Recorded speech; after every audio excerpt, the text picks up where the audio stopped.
కాంగ్రెస్ పార్టీలో ఆంధ్రప్రదేశ్ కాంగ్రెస్‌లో విచిత్రమైనటువంటి పరిణామం చోటు చేసుకుంది.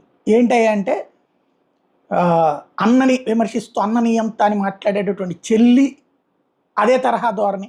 అన్నది ఇంకా బయటికి తెలీదు ఎవరో చెప్తే గాని. కానీ చెల్లెలు మాత్రం ఓపెన్‌గానే చేసుకొచ్చింది. షర్మిల చేసినటువంటి పని ఏంటంటే సాధారణంగా కాంగ్రెస్ పార్టీ కమిటీలని ఇవన్నిటి రద్దుని అధిష్టానం చేస్తది. కానీ ఆమె రద్దు చేసేసింది. పునర్వ్యవస్థీకరణ కోసం అని చెప్పి. అదే సందర్భంలో ఈలోపు ఒక టీం సెంట్రల్ కమిటీకి కంప్లైంట్ పెట్టున్నది. ఎవ్వరిని పార్టీ ఆఫీస్ లోపలికి రానివ్వద్దు అంటూ షర్మిల ఆర్డర్ వేసింది. దాంతో ఆ వర్కింగ్ ప్రెసిడెంట్లుగా ఉన్నటువంటి వాళ్ళు ఆఫీస్కి వెళ్తే ఆఫీస్కి రానివ్వనటువంటి తాళాలు వేసినటువంటి సంఘటన అన్నటువంటిది సంచలనం సృష్టించింది. అందరూ ఆశ్చర్యపోయారు. దాని మీద తీవ్ర ఆగ్రహావేశాలు వ్యక్తమైనటువంటి పరిస్థితి. ఏంటిలా అన్నటువంటిది ఫస్ట్